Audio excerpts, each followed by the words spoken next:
Hello বন্ধুরা, আমার ইচ্ছে রান্নার নতুন একটা ব্লগে তোমাদের সবাইকে স্বাগত। আজকে আমি শেয়ার করছি লেটার জি। জি দিয়ে গান হয়, জি দিয়ে গোট হয়, কিন্তু আমি তোমাদের সাথে বাচ্চাদের একটা খুব ফেভারিট ফ্রুট, সেটা হচ্ছে গ্রেপস।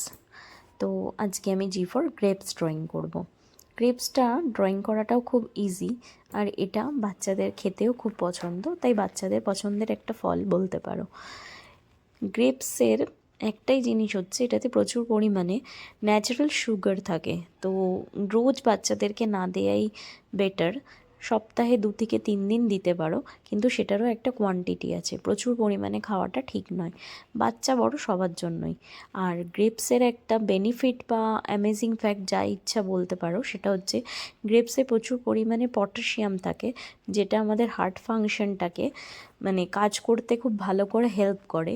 আর হচ্ছে তোমার এটাতে ব্লাড সুগারটা বাড়তে পারে, কিন্তু কারণ কি, এটাতে প্রচুর পরিমাণে ন্যাচারাল সুগার থাকে, কিন্তু ব্লাড প্রেশারটাকে এটা কন্ট্রোল করে।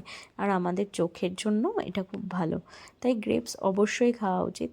তবে হ্যাঁ, ঠিক পরিমাণে, ঠিক সময়ে, কোয়ান্টিটি মেপে। টাটা।